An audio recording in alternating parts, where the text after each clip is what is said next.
I wanted to find out why they were sober and Danny wasn't. Mhm. Why? Why did you get the program and Danny didn't? Danny's just as nice as you. Like I was like, You're listening to When God Intervenes, the podcast where faith, hope, and healing come together for families with a loved one battling addiction. Hi, and welcome to another episode of When God Intervenes. My name is Daryl Rogers. I'm here today with Gina.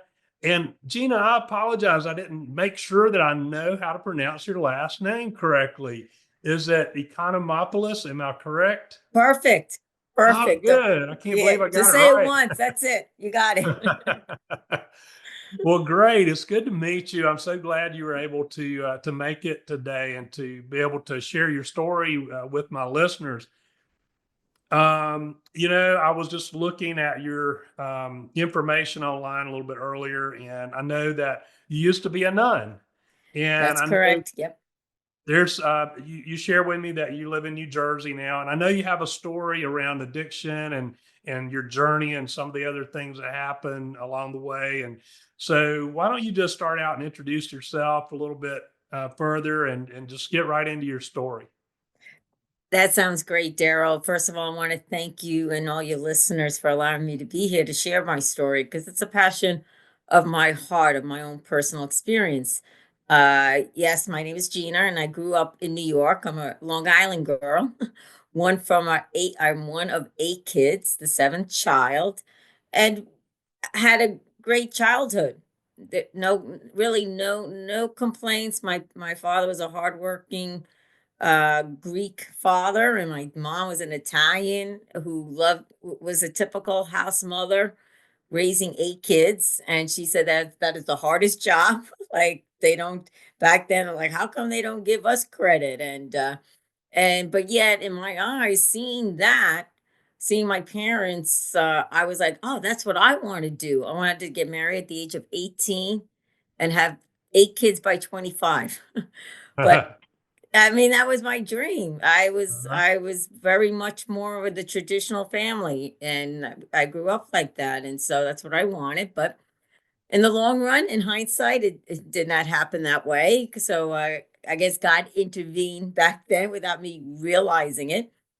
But as my journey continued, throughout childhood, granted, I had unconditional love from my family, especially my parents, but Gina did not love herself. I was one of those, or I should say for myself, I was insecure. I felt out of place. I was searching for love in all the wrong places. And so I carried that inside me and I kind of grew in that because, I might have been happy on the outside. Yes, I have, but on the inside, I was there was that emptiness that I Mhm. look back now, it was like a soul sickness. It was that's just how it was for me. A lot of things, and I think it contribute because when I was born with a lot of health issues. So I've had many surgeries throughout my childhood and was born with this and born with that, where my siblings, they were perfect. So as a kid, it's like, why can't I be athletic? Why can't I do this? And they were perfect. To me, they were, perfect, beautiful, athletic, popular. They had all the boys knocking down their doors, but not me. So I think that's what built up inside me. And plus the pressure around when you're around your peers, you try to be that. And I was born in I grew up like in the 80s in New York, and so I believe that contribute a lot, that did a lot of comparing, like, poor me, look what I didn't have, I'm here, or everything happens to me. Like, everything happens to poor Gina, and yeah, everything happens to me. Like I always said, if there was a house burning down, everyone would be free and I would either die or burn up. You know what I mean? I would suffer it all. So, but I went to college, through my dad sent us all through college, so it was great. Went to a school in Connecticut, and so that's where I did a lot of my partying scene, like drinking, and still, one would think at the age of 18 you'd like yourself. No, I didn't like myself. Yeah, I mean, I was just trying to be the center of attention and looking for love in all the wrong places, and then um after college, I went to go live with my parents. So, by this time, okay, by now I thought I would have a boyfriend, be married, and have kids, but I didn't even have a boyfriend when I left college. All my siblings did, had they found their spouses, and I bartended. That's so I thought that was my, bartending. I had got a degree in social work, so, hey, I'm a social work behind the bar, and I Uh-huh. was part of that scene that I always gravitated to because I thought I was loved there, or looking Mhm. for that love. And and not realizing that I was sort of running away from myself, with the drinking and the pain I had inside me. And so during that time of bartending and living with my parents, at this time we're in Pennsylvania, my mom was diagnosed with cancer, and she was given 4 to 6 months to live, terminally ill, and who happens to be at home with my dad was me. So I fell into that role of taking care of my mom, which I did because the love they had for me. So I was like, of Mhm. course. Now at that point, I was trying to apply to cruise line, like everything. That was my, be like a Julie McCoy, hospitality plus, and go out there, be in the party scene. But once again, God intervened because my mom got sick. And so of course this was back in 1991. So I was trying everything to cure my mom. I was trying. And at that point, I did not have a relationship with God. I was raised Catholic, went to church, all that. But of course, college, it wasn't like I didn't believe, I just didn't need him. I didn't need him. And then, of course, when mom's diagnosed with cancer, that she had 4 to 6 months to live, it's like, what is that? I started praying. I started going back to church. My parents, being a very devout Catholic, brings out the rosaries, starts praying. I'm like, okay, mom, you're cured. You're cured. Why not? Why not? That's what I so I could say 5 hour father, whatever it may be. Do this, do that, whatever. And but yet I thought I had my mom, cured. Like I was doing everything from prayers, from other, or whatever, holistic, whatever, like eat this, you do this, and you'll be fine. And but yet she died in 5 months. And because like I said, she had bone cancer and it went straight to, Mhm. she was already in the bone Right. throughout her body. And I looked at her and I saw her like someone, she never complained. She never, and my dad and I took care of her, and five of us, six of us siblings were around her bed when she passed away. And of course back then I didn't have a faith, I didn't have hope, and I didn't have any love. I didn't really have a relationship with God. Mhm. I had a relationship with alcohol, but I didn't have a relationship with God because I would drink it away. So that was sort of the beginning when, once again, God intervened, but I did not realize it. And I was in such a dark place, and so that's where I was. Once again, now I'm searching for the meaning of life. Mhm. Mhm. And that's where I came back to my Catholic roots, like the Catholic Church. And I'm like, oh, now I know what the meaning of life is. God, the resurrection, like the resurrection we experience on Easter. It Mhm. was like my through my mom's death. That's how I experienced, like, oh, now I got the resurrection. So I went from one extreme of living a Sodom and Gomorrah to the other extreme that everybody's going to, where hell, whatever. You got to Uh, go to church, da, da, da, da, da, da, got to repent, everything like that. Uh, and then in that, I decided to become a Catholic nun. Not, I mhm. chose that avenue to be a Catholic nun. And once again, this is it. This is my life. Uh, thinking, thinking that's it. And so I was a Catholic nun for 12 years in the South Bronx. We worked with the poor, a Franciscan. We followed the charism of St. Francis. I love the mhm. poor.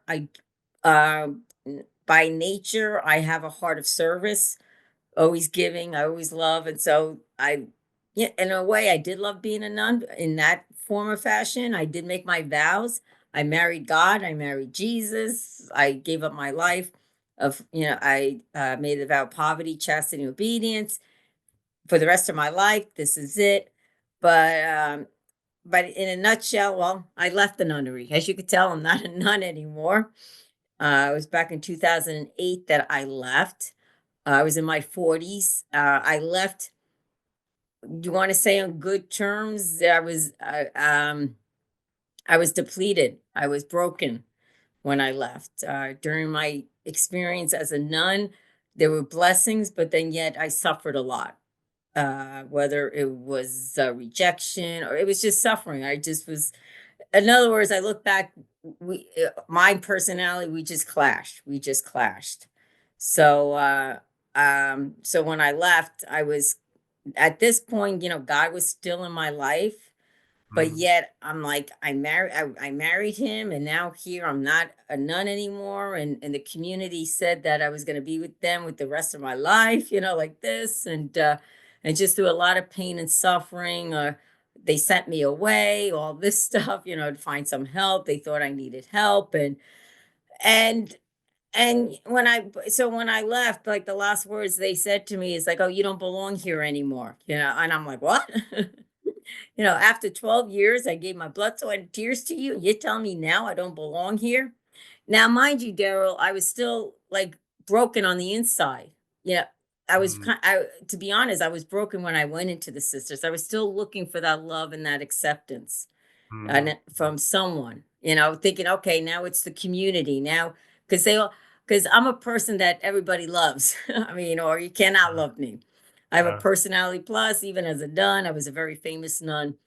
yeah, I And can see so that. You very outgoing and very friendly. So, how old were you? How old were you? Remind me. I think you said it earlier, but how old were you when your mom passed away? I was When she first 23. I 23. was And then 23 going on 24. Yes, I was when you 23 years became a old. nun, how old? What's that?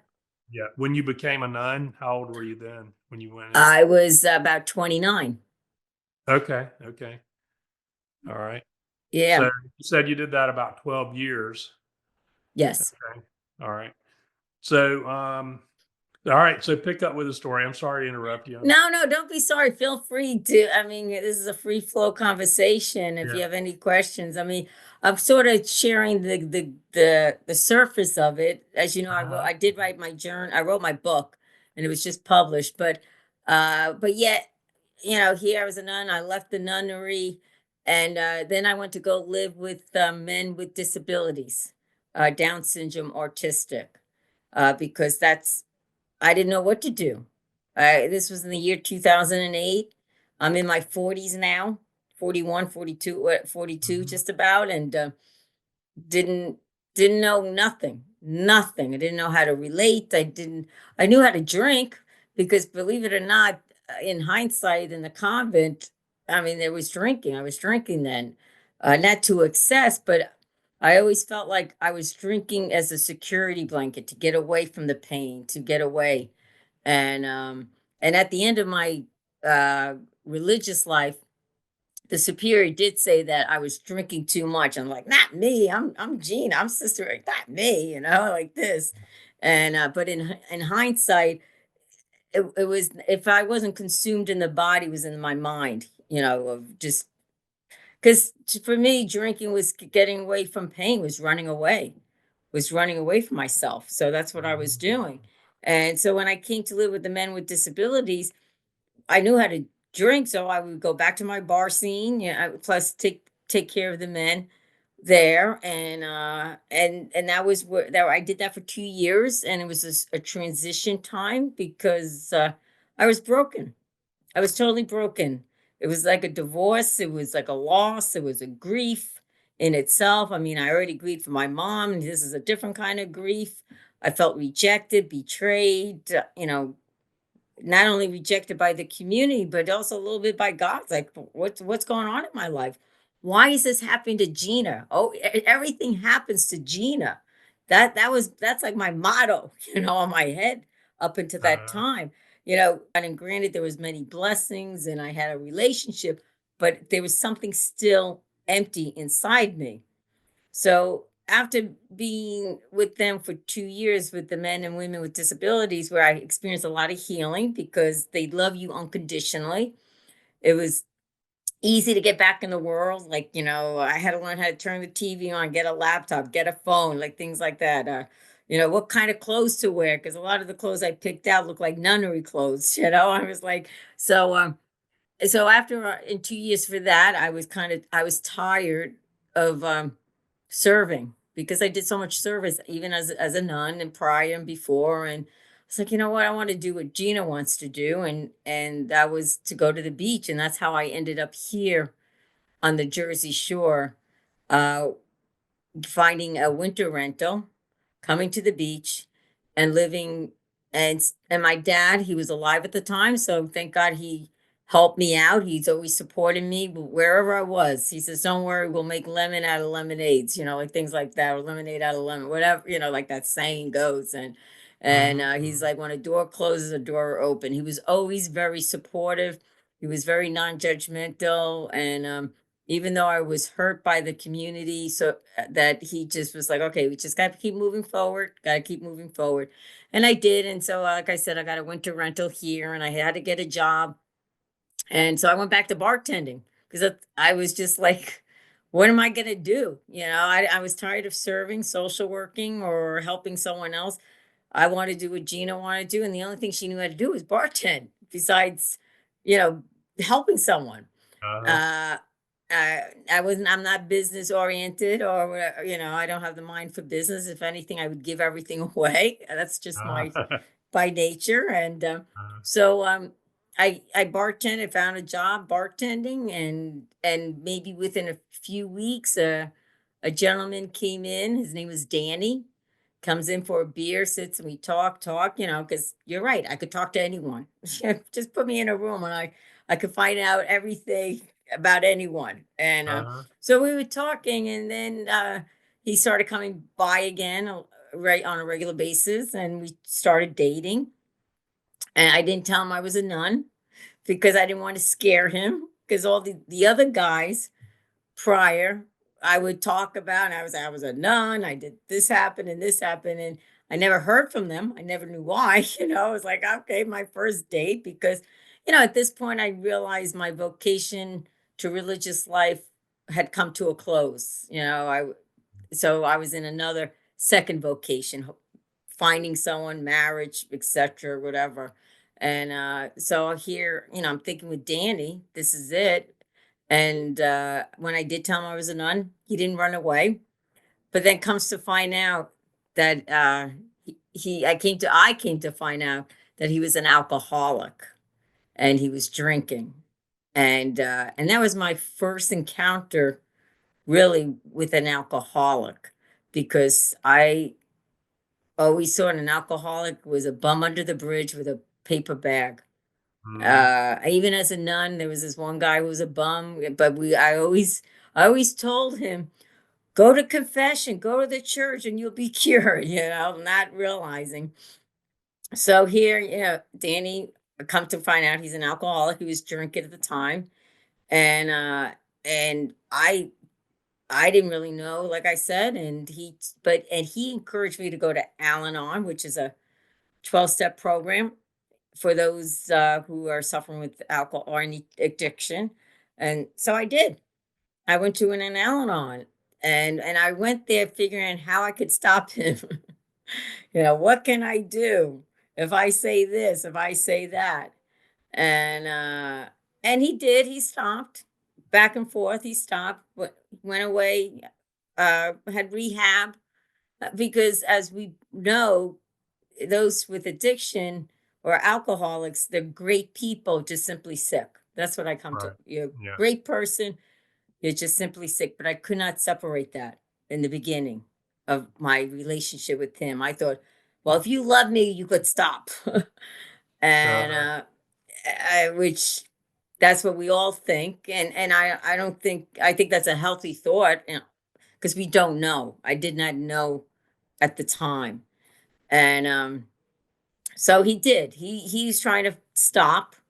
He went to AA, he went to a few rehabs, and then he finally found his sobriety out west in Arizona back in 2012, the summer of 2012, and he was excited. Once again, great guy, Danny. You're great, sober. I'm glad you are. And I said, I'll go anywhere with you. I support him. I'll support you in Timbuktu as long as you stay sober. And he said, oh yeah, yeah, so forth. And so he came back to the Jersey Shore, picked up his truck, and Mm-hmm. he asked me to go for a ride because he had a job lined up. He was in a program out there, and everything, as you know, he was like, wow, this is great. This is great. This is my life. Once again, this is my life. And so I couldn't go, but his mom said I could go. So his mom being so happy, seeing his son sober, we're all happy, excited. I remember the morning that they left, I sprinkled with holy water, said a prayer, I gave them a rosary. You're good to go. We got this. But then in Indiana, well, the next morning, I at 6 o'clock in the morning at a.m., I get that phone call that nobody wants to get, that they were in a car accident in Indiana on Route 70 about 1 in the morning, and that the mother died, and Danny burned up, and we don't know if he's going to survive.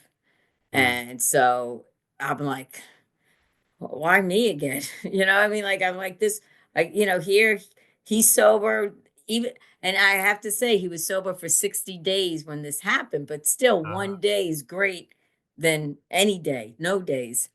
mm-hmm. Mm-hmm. So I had uprooted from the Jersey Shore to be with him. And the first thing I did was to reach out to the rooms of AA out there because that's the only thing I kind of knew, or was encouraged to do, find out some like-minded people that could help. And a group of them did come and help us, which was great. I never felt so much love from them, as well as Danny. They opened their home, they gave us their cars because we had nothing. Everything was in his truck. He was burned from the head down, so he did survive that accident. And then we got an apartment. This is our new life. He had to go for treatment with his burns. Plus, he has AA. Plus, he has people. But then, yet, as we know, addicts and alcoholics, what do we do with pain, or deep pain, or Uh, trauma like him? Because Daryl, he ended up being conscious when he went through this accident. So he saw his mother burn up. He saw his. It wasn't like, I mean, they hit 6 trees, uh, and to this day, I don't know why he wasn't knocked out, but did he, he was there impaired driving involved in the wreck or yeah, just no. happened at a wreck? Well, you know what? He avoided the deer. Like there was deer. Ah, okay, okay. Yeah. Instead of hitting the deer, he avoided it and hit one tree in the middle, in the medium, and uh, Uh-huh. and so all I kept thinking at the time, and is like, God, why didn't he get knocked out?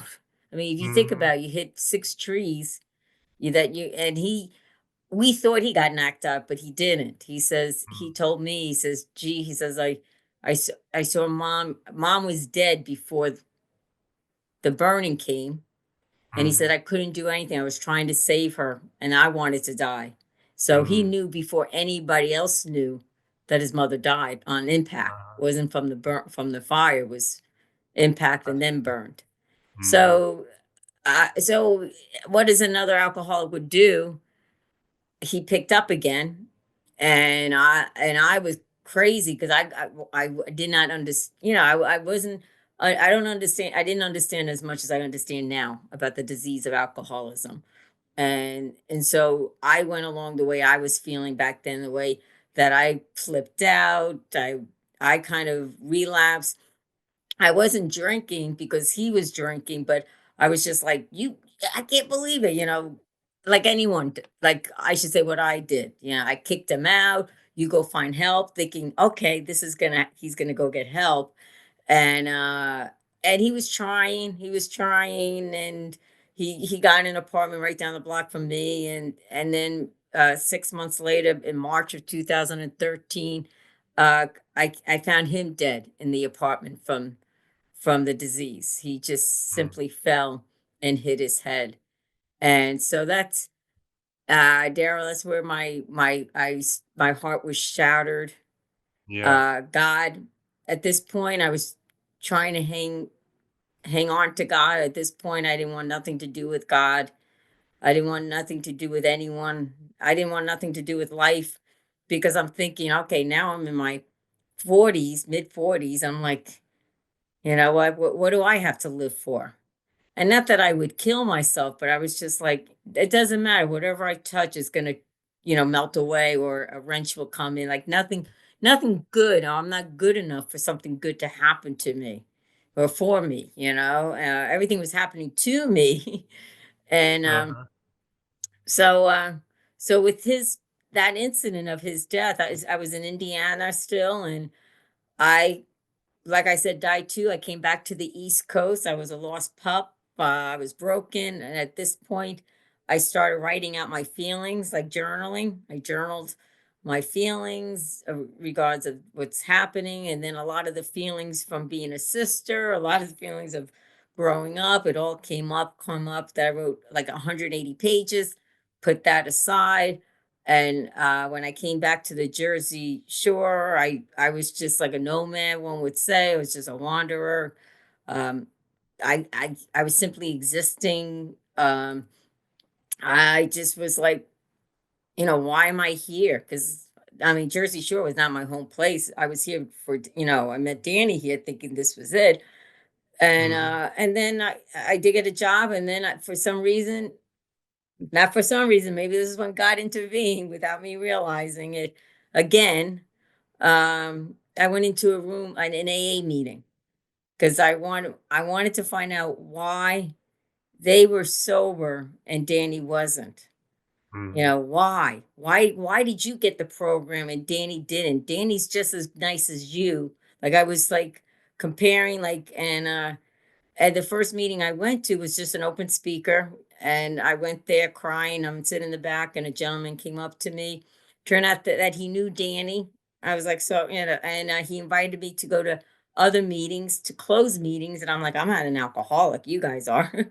And he says, no, come and just listen. You could say the desire not to pick up. It's to identify yourself, just to be part of the meeting. So I did, but once again, Daryl, I wanted to kill everyone. I just couldn't understand why this one had 30 years and had everything going for them, their grandkids and everything. And Dan, them, and some of them, to be honest, are sober, but they could be real jerks. Not, like I'm Yeah. like, I can't, I don't understand that. Uh-huh. And so I once again, it's like in my MO of searching, finding that piece, finding why,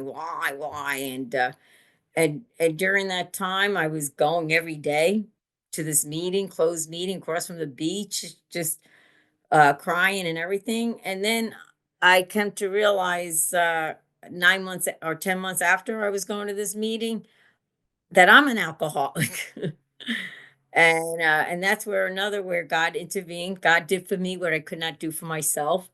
And once I said on April 2nd, 2015, that my name is Gina, I'm an alcoholic, I'm like, oh my God, who's that? What's that? Not me. I'm a sister. I'm Gina Economopoulos. I'm from this. Da, da, da. Everyone sees me this. Danny was all this. And then in hindsight, through my story, I could see how alcohol was like my good friend, or my became my best friend, how I ran to, and how I couldn't stop, which I thought I could stop. And so from that moment forward, I started working a program, a 12-step program of AA, where one day at a time. And I do have to say, the day that I said I was an alcoholic, everything I was carrying, all that pain, hurt, suffering, rejection, you name it, everything as a child, physically, mentally, emotionally, from the sisterhood, from Danny, grief, it just opened up. It just totally opened up. And then I had to learn how to embrace it, handle it, be healed without running to a drink, without going to a sofa couch, without feeling, you know, like just going, feeling bad, like, Mhm. because I was very good at doing that. And at this point, I'll just share this, is that by the time I came in the rooms, when I went into the rooms of AA without thinking I was an alcoholic, I hated God. I didn't want nothing to do with him. and people would come up to me, which they never knew I was a nun, in the beginning, would say, "Oh, don't worry, God loves you. God loves you." I'm like, "No crap, God loves me. I married him. He knows who I am." Like I knew he knew who I am. He was just simply on a couch. And then as time went on, I just kept being honest, open, and willing, one day at a time, experiencing the higher power that in the rooms that I had to go back to the beginning of my God as a higher power, and it's not Gina. I keep saying it's not Gina. And then in that, being able to allow, now I understand my higher power, whom I choose to call God. So he's back in my life. I got a new life with him, not only in the rooms of AA, but also in other means. Yes, I like to walk the beach, invite him in. I shared with you earlier, I got back reading the scriptures, just really getting into the word. And it's just, to me, these are all these bonuses for me Mhm. that it helps me enhance of not only, of course, now I want to live, and not but not only to not that I want to live, is to be sober. Now I know it helps me to be sober, but now he's in my life. He's part of my life. He's all my life. And and the funny thing is about it, Daryl, he's the same God that's been with me my whole journey. Right. Right. Yeah, Yeah, he so didn't change, right? no, no, and so every day now, it's one day at a time, that I've literally learned to know that, God is so present, and just learning all that. But then at the same time, now being in the rooms of AA, I've also experienced losing someone to this disease. Mm, So mm. it's like I feel like I'm on both sides of the fence. Of course, I go back, coulda, woulda, shoulda, but I can't. That was Danny's story. That's how I have to. I remind myself and accept it. That's what God had for Danny, you know, to unfold the way he did. Granted, he died of the disease, but I always look at it that when he fell, that he fell into his higher power, to his God. He didn't die. He fell into his higher power. Mm. I've also learned another thing that has helped me, of when someone dies from this disease, especially with Danny, that when somebody dies, there's somebody in this world that got sober that day. And I really truly believe that. So I'm still waiting for someone to say, "Hey, my sobriety date is March 20th, 2013." Because I would go up to that person and say, "Just know that Danny died for you. So keep your sobriety." Because I realized we can't take sobriety for granted, can't take life for granted. Of course, can't take God for granted. And Mm. those I was taking, and now I have a strong heart and of a compassion to those who are suffering, to their families, because I've been on both sides of the fence. Mm. And if, as long as I could live my sober life, and God continues to intervene, putting people in my life where I could share. And that's why I felt inspired to write my story, which I wrote my memoir. It was published last summer, to spread the message of hope and strength. And that's what I'm here today with you, Daryl, to share my experience, strength, and hope, and to you and to all your listeners. So thank you for having me. Yeah, yeah. So glad you're here. Tell us, what's the title of your book?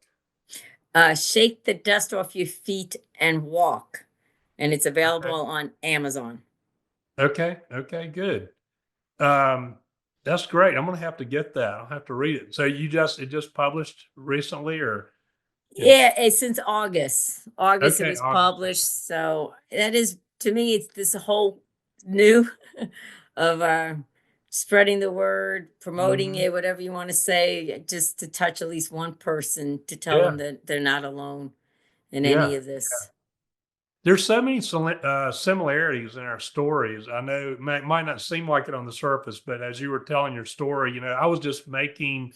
I'm in the process right now of editing some videos that I made just yesterday, over the last couple of days, kind of going back. And I've told my son's story, Chase, who died in the wreck in 2014, but I haven't really told really that much of my story. And so I started sharing that. And I felt a lot like you growing up. Very didn't feel like I fit in, and felt like I was kind of the oddball out a lot of times.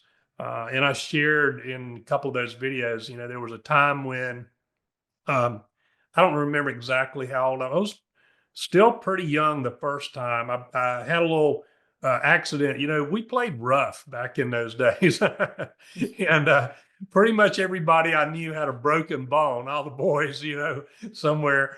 And anyway, I ended up breaking out my two front teeth on the top. And when I say I broke them out, one was chipped, the other was kind of halfway broken off, and so the dentist, they put a cap on it. Dentistry's come a long way, over the years, but they put a cap on the one side and like a little corner filling on the other. My teeth continued to grow. And the dentist is like, well, we're not going to change that until your teeth are done growing. Then I'll go back in and you know, Yeah. fix it like it should be. But in the meantime, I would not smile an open smile. I kept my mouth closed, when I smiled, and I was very self-conscious about that. And then I developed acne, and it's like between all of that and a few other little things that were going on, I jumped in early on my flying career, but I struggled with confidence issues, even though I was fairly successful with that, early on, I struggled with confidence, and it plagued me for a very, very long time. And really, it's been you know, there's been a lot of self discovery, but also asking, seeking for answers, asking God, what are the answers here? What's wrong with me? And how, why did you let this happen to me? And how do I fix this? Or can you fix this? And if you can fix this, can you please get started right away? So Because true. Yeah. I'm suffering here, and I was very quiet and held a lot of things in, so other people didn't understand, that I was going through this. They didn't see that side of me for the most part. I could hide it pretty well, So yeah, if there's anybody out there listening who's struggling with that, with You're the not with alone. yeah, you're definitely not alone. And I didn't realize. I mean, I knew my son Chase was very similar. And my mother always said that my dad was a pastor. Well, my dad, um, she always said he was very shy, and one of the hardest things to do for him to do, he felt called into the ministry when he was in his early 30s, I believe. And she said one of the hardest things for him to do was to get up into the pulpit and preach. He loved people and he loved working with people, and he ended up going to college, putting himself through college, kind of later in life, and then seminary. But he had a psychology degree, and so he was really good in with people and counseling people one on one and helping. And he helped a lot of people who had alcohol problems. Not many people went to any kind of treatment center back then, Mm. and he counseled a lot of people in those situations. But he struggled with that for a while, apparently, overcoming that, being able to stand up in the pulpit and speak and deliver a sermon. But I mean, when I was a kid, I thought he was great, from the pulpit. It never crossed my mind that he was like that. He had that issue. But then, like I said, my son Chase struggled too, and he was struggling more than what I realized. His thing was he was diagnosed ADHD early on. And so the biggest thing with him was he just had trouble focusing in the classroom. Well, part of that is the way the classrooms are set up nowadays. Most boys need more hands-on, particularly boys, probably a lot of girls too, but we need more hands-on training, and too much time sitting at a desk in the classroom. And so he was bored with that. And he felt like because of that, he didn't fit in, and I didn't realize that until my wife just recently, and I haven't even shared this online yet, but she just a month or two ago discovered a note from his journal when he was in a military school, his junior year or senior year of high school. And that we had no idea. I don't think, well, at least I didn't. I can't speak for her, but I'm pretty sure she didn't either, that he was struggling so much internally with not fitting in, feeling like Mm. he was not smart because he, lacked focus in the classroom. Well, I knew he was smart. Um, he was very creative, so and I see that a lot with people who are battling addiction, that they're some of the smartest people and most creative people out there, and they have this one thing that's holding them back, and Mhm. so I can there's so many parts of your story I can relate to, and I really Yeah. appreciate you sharing with me and with the listeners those parts of your story. Yeah. Thank you so much, Daryl. I do appreciate it. And knowing that you had lost a son to this disease, through the car wreck, it's just painful. Yeah. And one thing I've learned for myself, like when Danny died, I was so ashamed that he died as being an alcoholic. I was like, no, no, he just fell. He fell. Right. Yeah. And and then in my mind, because when I went to go check out his apartment afterwards, I saw the blood, I saw everything, and I in my mind, like, there was no empty cans of beer. There was empty cans of beer all over the place. There was no full can. So in my mind, I'm thinking, oh, he must have been detoxing. You know what I mean? I was trying to justify. I don't know what he was, but I know he was drinking, and I know it's because of the alcohol, whether it was detoxing or when he was drunk, that he fell and hit his head, and he was dead for a few days before I found him. But I know, and you probably have experienced this, is that you kind of like, and those our listeners, we feel like we're ashamed, like, oh, or even maybe someone is suffering from disease, and it's like, oh, I don't want to say my boyfriend or whatever.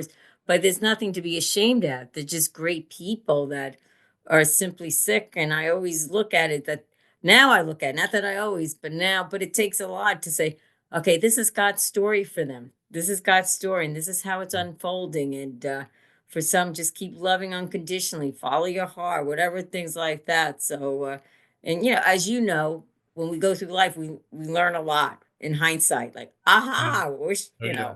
could have known that, I could have done Uh-huh. that.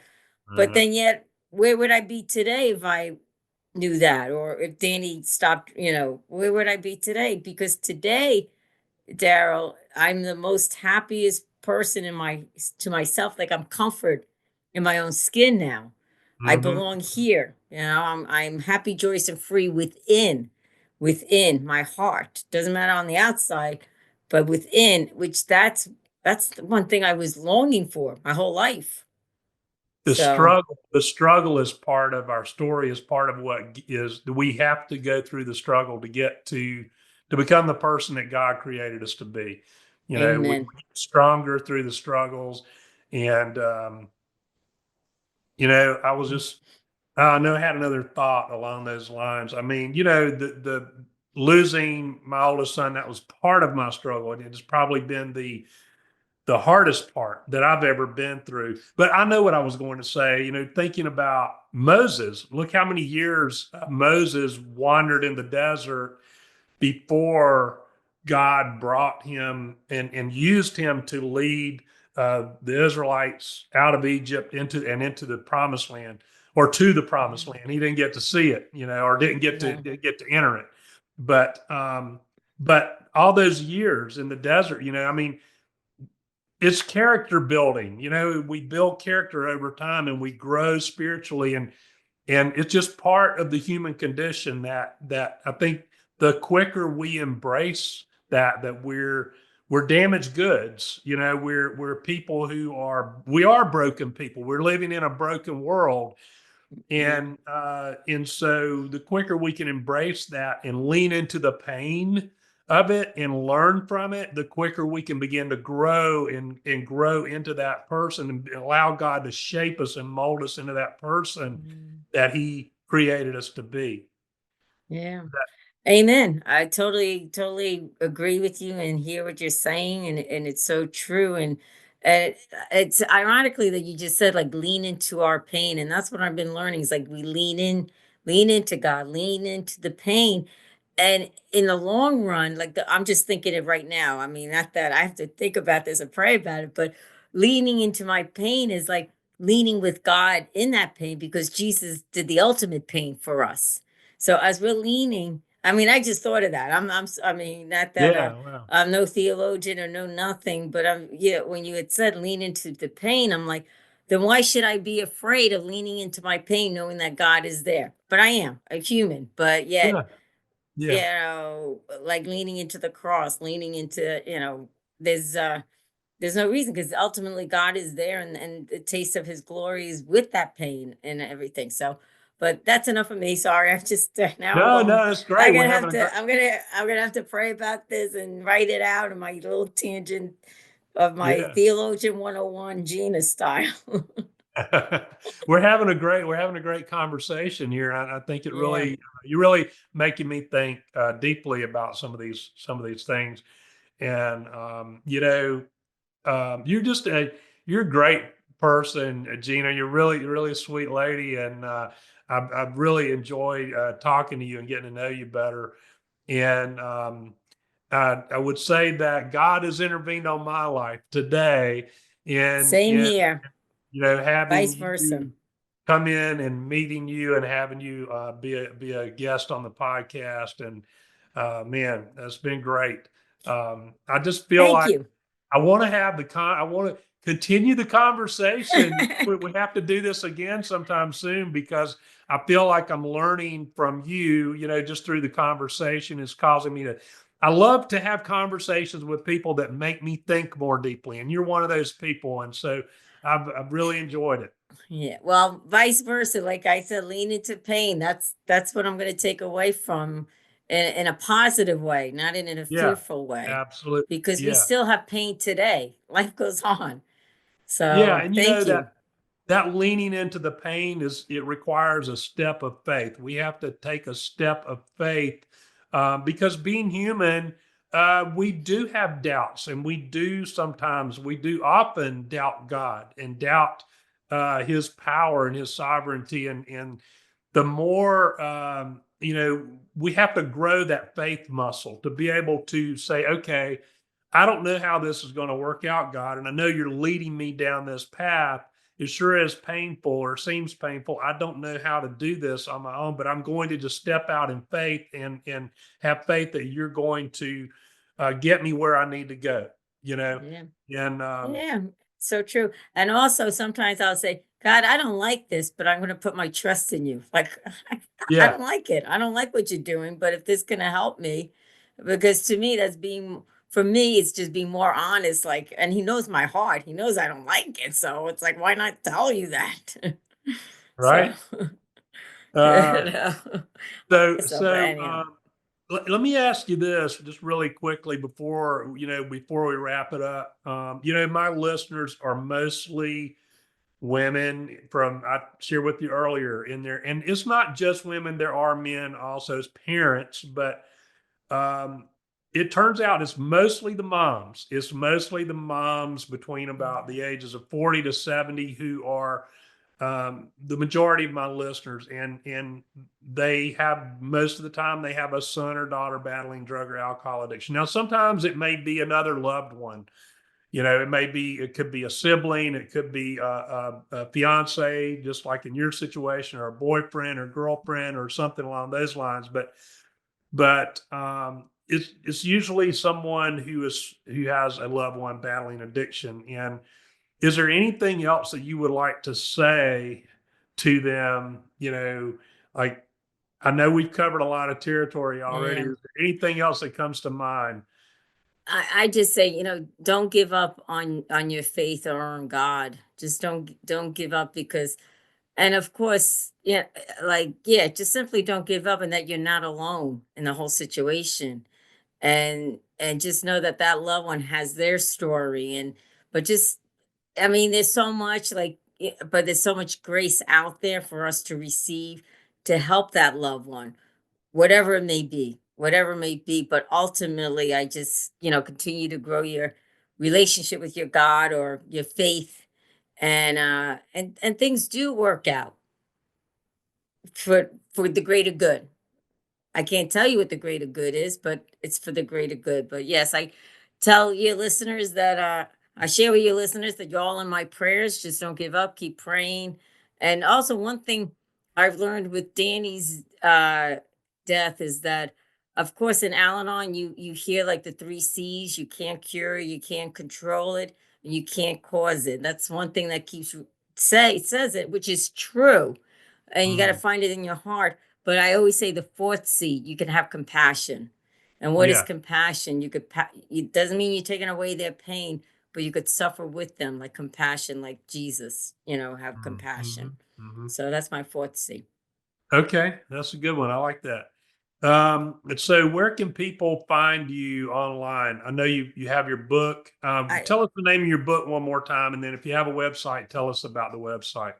Yes, my book is Shake the Dust Off Your Feet and Walk. It's about faith, sobriety, self-discovery, and healing. And you can find me on my website, Gina Econ for short.com.